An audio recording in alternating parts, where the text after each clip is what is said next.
Wind down tonight with a sleep story designed to calm your thoughts and ease you gently into deep rest. This 45-minute video explores what surviving medieval winter was actually like, weaving together daily survival strategies, food preservation practices, and the communal traditions that helped people endure the darkest, coldest months of the year. Whether you're seeking sleep meditation, adult relaxation, or simply a peaceful journey into the past, let these stories guide you into serene rest. Imagine yourself in a small village somewhere in northern Europe during the 13th century. The year is drawing to a close, and the first heavy snows have already begun to fall. Unlike our modern experience of winter, where warmth comes from the turn of a dial and food appears reliably in well-lit stores, medieval winter was something that required months of preparation and constant vigilance to survive. The medieval year divided itself naturally into seasons of plenty and seasons of scarcity. Summer brought long days of labor in the fields, autumn delivered the critical harvest, and winter arrived as a period of endurance. For the vast majority of people living in medieval Europe, winter was not a season of celebration or outdoor recreation. It was a test of preparation, a trial of resources, and a time when survival itself became the primary occupation of every household. Let us begin by understanding the medieval home in winter. Picture a small dwelling, perhaps 15 feet by 20 feet, with walls made of wattle and daub. This construction method involved weaving thin wooden strips together and covering them with a mixture of mud, clay, straw, and sometimes animal dung. These walls provided some insulation, though they were far from perfect. Cold air would seep through countless tiny gaps and cracks. When the roof above was typically made of thatch, layers of dried straw or reeds bundled together and laid thick across wooden beams. Inside this dwelling, the central feature was the hearth. Not a decorative fireplace, as we might imagine today, but rather a simple fire pit, sometimes nothing more than a cleared space in the center of the dirt floor with stones arranged in a circle. This fire served every essential function in medieval life during winter. It provided the only source of heat. It cooked all food. It offered the only light after darkness fell each afternoon.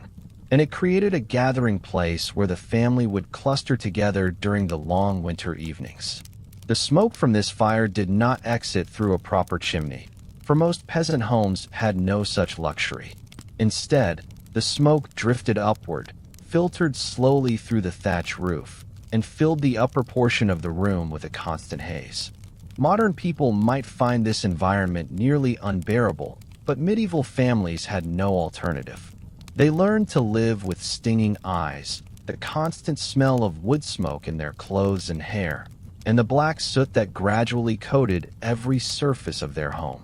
Keeping this fire alive was not a simple matter of striking a match or flicking a lighter. Fire-making required skill, patience, and the right materials. Most families tried to never let their fire go completely out during winter, banking the coals carefully each night by covering them with ash to preserve the embers until morning. If the fire did die, starting a new one meant striking flint against steel to create sparks, catching those sparks in char cloth or dried fungus, and carefully nurturing a tiny glowing ember into flame by adding increasingly larger pieces of tinder. Fuel for the fire came from wood, and gathering enough wood to last the winter required enormous labor during the warmer months. A single household might need several cords of wood to make it through winter. Peasants living near forests had to negotiate carefully for the right to collect fallen branches and deadwood, as the forests themselves were typically owned by lords or the church. Cutting down living trees without permission was often forbidden and could result in severe punishment. Evidence suggests that fuel scarcity was a constant concern, and families learned to be extremely efficient with their wood supply. During the coldest days and longest nights, the fire would burn constantly, but even this steady flame could not fully warm the small dwelling. Medieval people dressed in layers of wool clothing, and they rarely removed these layers, even for sleep. Wool was the primary fabric of medieval life because it retained warmth even when damp, and winter in medieval Europe meant dampness everywhere. Clothes never fully dried during winter months. Walls wept with condensation. Everything felt perpetually moist and cold. Sleeping arrangements reflected the need for warmth. Families often slept together in a single bed or on platforms raised slightly off the cold ground. These sleeping surfaces might have mattresses stuffed with straw, rushes, or chaff from grain threshing. Blankets were precious possessions, often made from wool, and a household might own only one or two. Family members huddled together under shared blankets, using their collective body heat to stay warm through the night. In the coldest regions, some families brought their valuable livestock, perhaps a cow or a few sheep, inside the dwelling to share space with the humans. The animal's body heat contributed to warming the home, even if it also contributed to less pleasant smells and conditions. Gentle emphasis, but what they didn't know was how truly cold their homes became.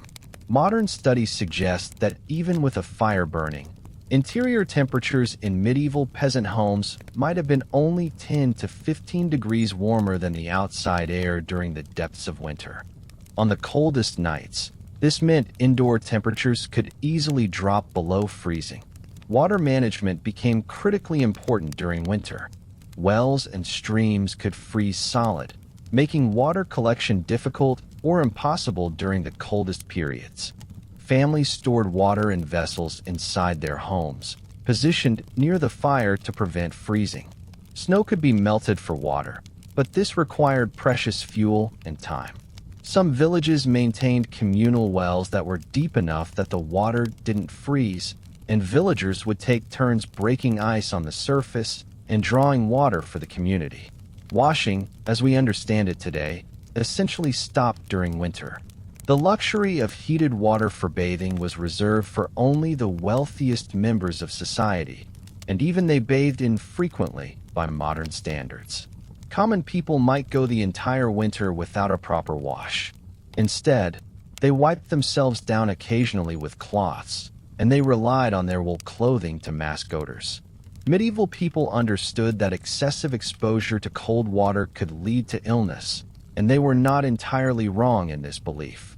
Without the ability to properly dry and warm themselves afterward, bathing in winter could indeed be dangerous. Daily activities during winter contracted sharply from the busy pace of summer and autumn. With fields frozen and covered in snow, there was no agricultural work to be done outdoors. The short winter days meant that darkness came early, often by late afternoon, and without adequate lighting, most activities had to cease. Candles were expensive luxuries that peasant families could rarely afford. Rushlights, made by soaking the pith of rushes in animal fat, provided a dim, smoky light, but even these required fat that could otherwise be eaten or used for cooking. During the daylight hours, there were still tasks to be completed. Tools needed repair and maintenance. Women spent countless hours spinning wool into thread and weaving cloth. This indoor work was essential because clothing wore out constantly, and every household needed to produce most of their own textiles. The spinning wheel was a constant companion through the winter months. Historians have discovered that the amount of spinning required to produce enough thread for a family's yearly needs would have occupied many hours each day. Men might spend winter days repairing tools, carving wooden implements, or preparing equipment for the spring planting. Sharpening tools, fixing broken handles, making simple furniture, and maintaining the home's structure filled the short daylight hours. In some regions, men engaged in specialized winter crafts that could be traded or sold, such as basket weaving or simple carpentry. Children in medieval winter lived very differently from children today. There were no organized schools for peasant children in most places, and certainly no winter sports or recreational activities as we know them.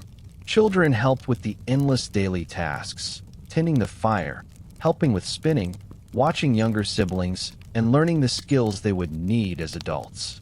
Play, when it occurred, was simple and often occurred indoors near the fire. Games might involve small carved wooden toys, simple gambling games with dice or stones, or storytelling. The medieval calendar marked winter not just as cold months, but as a time of religious observance. The Christian Church structured the entire year with holy days and periods of fasting or feasting, and winter was particularly rich in religious significance. But these religious observations also had practical purposes. They broke up the monotony of winter, provided communal gatherings that strengthened social bonds, and offered psychological relief from the hardship of the season. As we continue our journey through medieval winter, let us turn our attention to perhaps the most critical aspect of winter survival in this era: food. The medieval relationship with food was fundamentally different from our modern experience. Today, we open refrigerators stocked with fresh produce year-round, shop at stores with international selections, and rarely worry about where our next meal will come from. For medieval people, food was survival, and winter was the season when food became most precious and most scarce. The process of preparing for winter began not in autumn, but much earlier in the year. Every season's work aimed toward the singular goal of having enough food stored to last through the cold months. Summer and autumn were periods of intense labor, preserving every possible source of nutrition against the lean times ahead. Records indicate that a failed harvest or inadequate preservation could mean the difference between survival and starvation for an entire community. Let us consider the main components of the medieval winter diet, starting with grain. Wheat, rye, barley, and oats formed the foundation of medieval nutrition. These grains were harvested in late summer or early autumn, and the grain had to be stored with extraordinary care. Moisture was the enemy of stored grain. If grain became damp, it would mold or rot, becoming inedible or even poisonous. Medieval farmers stored grain in sealed containers, often large ceramic pots or wooden barrels, kept in the driest part of their homes or in separate storage buildings. Each day, the woman of the household would measure out a portion of grain, grind it into flour using a hand-operated quern or grinding stone, and bake bread. This daily bread making was labor-intensive and time-consuming. The grinding alone could take an hour or more of steady work, pushing and rotating the heavy stone back and forth to crush the grain into flour. The bread that resulted was dense, dark, and chewy, nothing like the light, fluffy bread we know today. It was made from whole grain flour, often mixed with whatever grains were available, and it formed the centerpiece of nearly every meal. Bread was so central to medieval life that people measured their prosperity and poverty by the quality and quantity of their bread. White bread, made from refined wheat flour, was a luxury of the wealthy. Common people ate bread made from rye, barley, or mixed grains, often quite coarse, and sometimes including ground peas or beans to stretch the flour supply. During times of particular scarcity, bread might include ground tree bark, acorns, or other desperate fillers. Beyond bread, the medieval winter diet relied heavily on preserved foods. Fresh meat was rarely available during winter, except at the beginning of the season. In late autumn, usually around November, came the annual slaughter. Families could not afford to feed all their animals through winter, as fodder was scarce and valuable.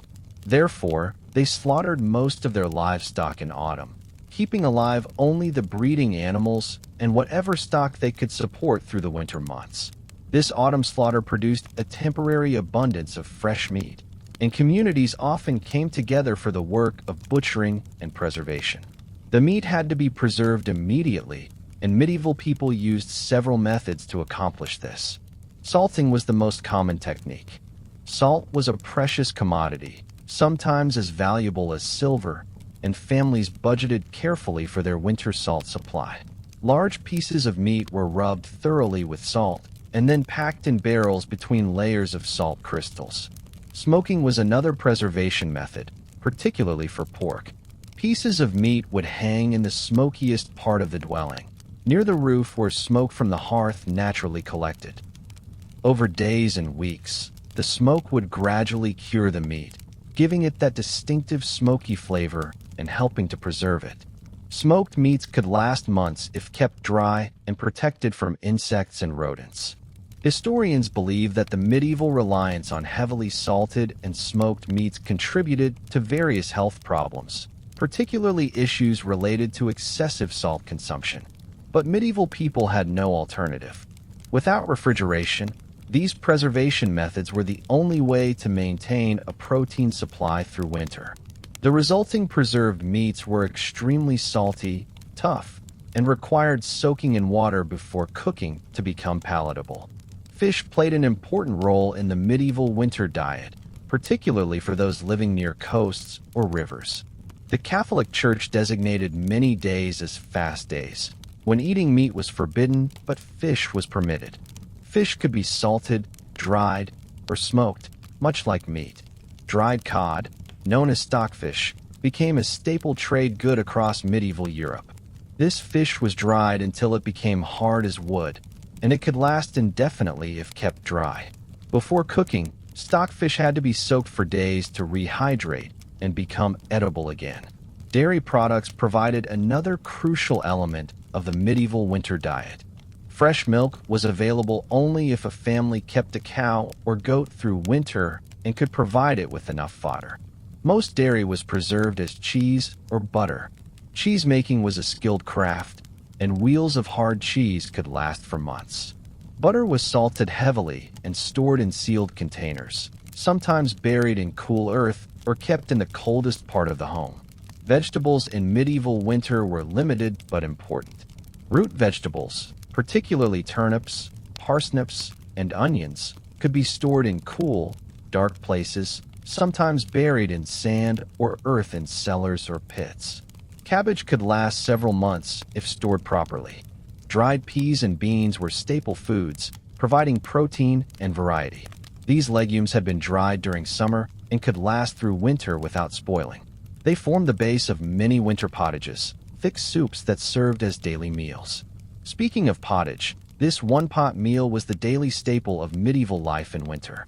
Imagine a large iron pot hanging over the fire, filled with water, grain, dried peas or beans, perhaps some preserved meat or fish, onions, and whatever else was available. This mixture would simmer slowly throughout the day, thickening into a hearty, warm meal. The pot was rarely fully emptied and cleaned. Instead, new ingredients were added each day, creating a perpetually renewing stew that might simmer for weeks at a time. Seasonings and flavorings were limited during winter. Fresh herbs disappeared with the first frost, though some families dried herbs during summer to use sparingly through winter. Salt was the primary seasoning, used both for preservation and flavor. Pepper and other spices were luxuries far beyond the reach of common people. The monotony of the winter diet was striking.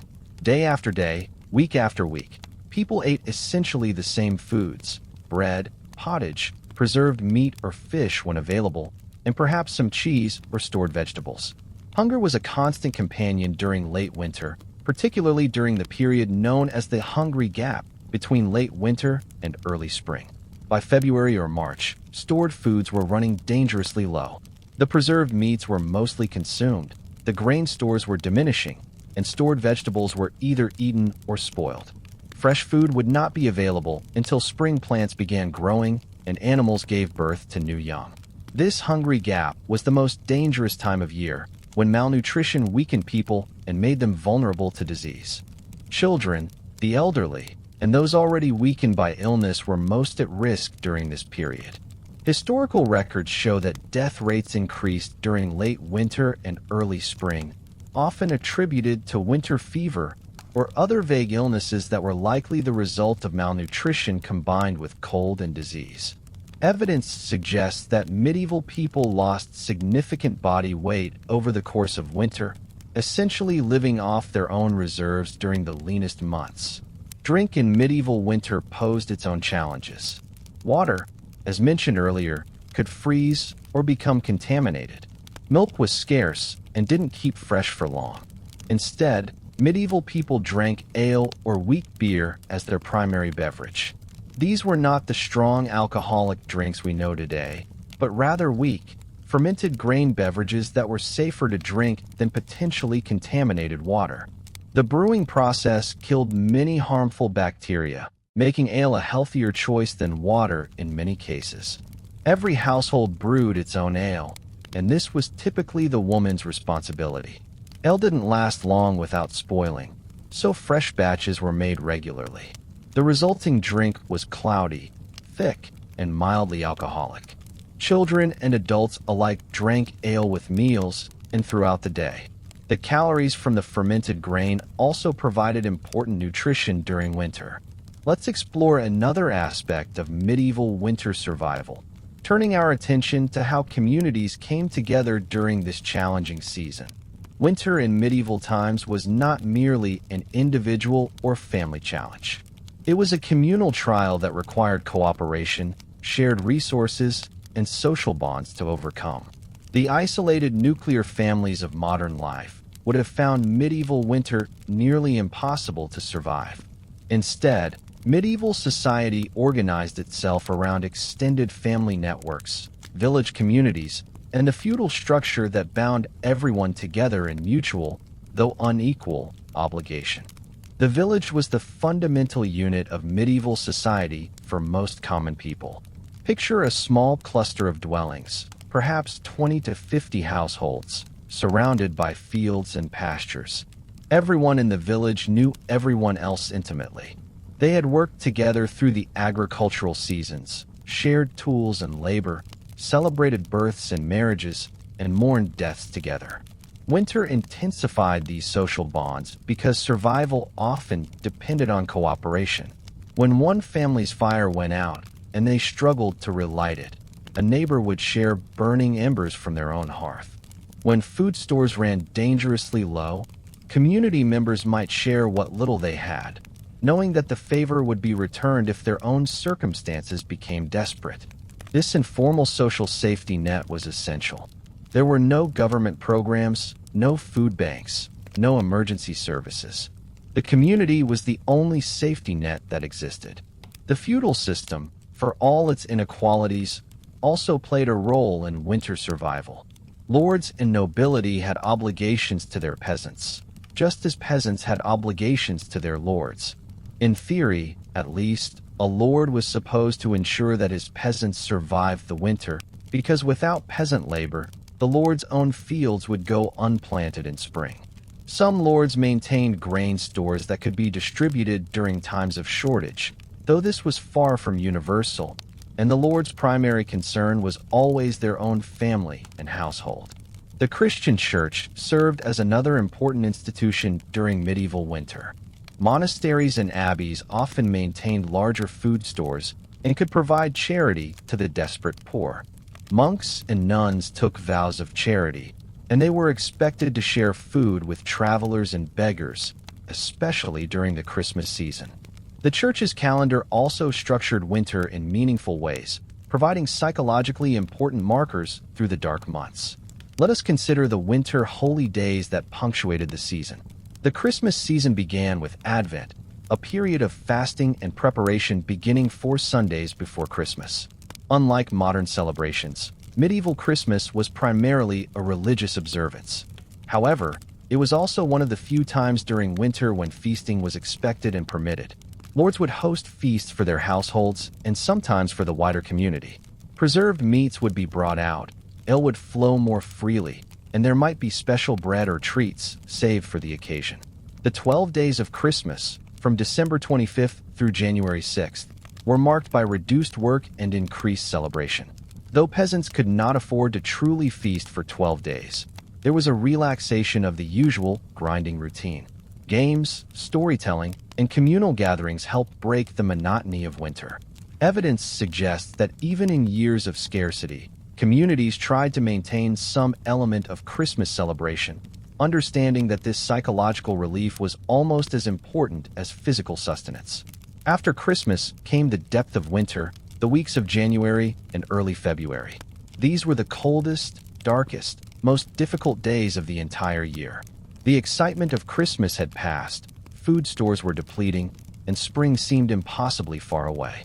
This was when despair could set in, when the isolation and hardship of winter became almost unbearable. To combat this psychological burden, medieval people gathered together whenever possible. During the long winter evenings, families and neighbors might gather in one dwelling, combining their fires and body heat for efficiency and sharing the task of staying awake to tend the fire through the night. These gatherings served multiple purposes. They conserved fuel. They provided companionship and entertainment. And they strengthened the social bonds that held the community together. Storytelling was the primary entertainment during these winter gatherings. Medieval people were largely illiterate, but they possessed rich oral traditions. Elders would tell stories passed down through generations, mixing history, legend, religious tales, and pure fantasy into compelling narratives. These stories served to educate children, preserve cultural memory, and provide escape from the hardship of daily life. The long winter nights were when cultural heritage was transmitted from one generation to the next. Music and song also filled the winter darkness. Simple instruments, perhaps a wooden flute or a drum, would accompany songs and ballads. Everyone participated, for entertainment was not something you watched others perform, but rather something you created together as a community. Songs might be religious hymns, work songs remembered from the harvest, or simple folk melodies passed down through the ages.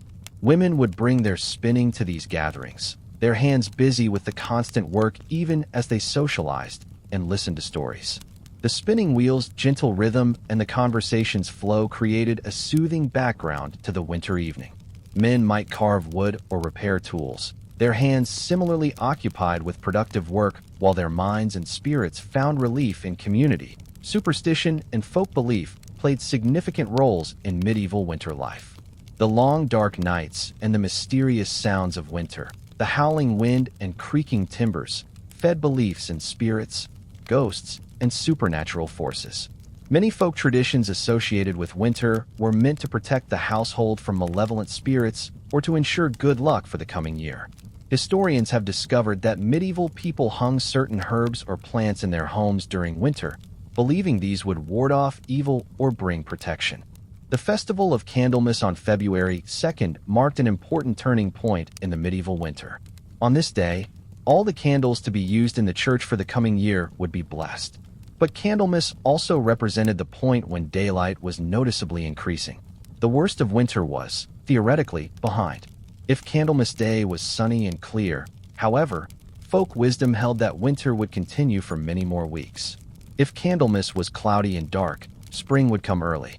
This belief would eventually evolve into the modern Groundhog Day tradition. As February progressed into March, medieval people began preparing for spring even while winter still held the land in its grip. Tools were checked one final time, seed was prepared for planting, and everyone waited for the first signs of warmth and new growth. The anticipation of spring was palpable. After months of cold, darkness, and scarcity, the promise of longer days, warmer weather, and fresh food was almost overwhelming. But even as winter loosened its grip, the hungry gap intensified. This paradox of winter's end was one of the cruelest aspects of medieval life. Just when spring seemed near, food supplies reached their lowest point. The grain stores were nearly exhausted. The preserved meats were gone. The stored vegetables had mostly been consumed or had spoiled. And yet the new growing season had not yet begun. Nothing was ready to harvest. Animals had not yet given birth to provide fresh milk or meat. During this period, medieval people foraged for anything edible. They searched for early spring greens, the first tender shoots of wild plants that might be eaten. They dug for roots and tubers. They hunted for eggs from wild birds beginning to nest. They caught fish from streams swollen with melting snow. Anything that could provide even a few calories was gratefully consumed. Medieval diet during the hungry gap often included foods that would seem desperate or unappetizing by modern standards. Yet it was also community gathered around a shared fire, stories passed down through generations, the satisfaction of hard work completed and preparations made, and the triumph of surviving one more day, one more week, one more season. Understanding medieval winter helps us appreciate not only how far we have come, but also what we might have lost along the way. We have gained comfort, security, and abundance beyond medieval imagination. But we have perhaps lost some of that intense community connection, that intimate knowledge of seasons and cycles, and that deep appreciation for simple warmth, sufficient food, and the return of spring.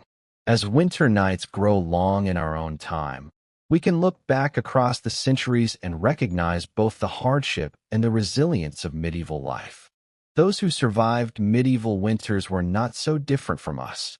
They loved their families. They worked to protect and provide for their children.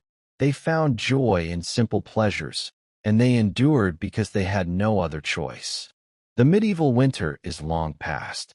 Modern technology has transformed how we experience the cold months.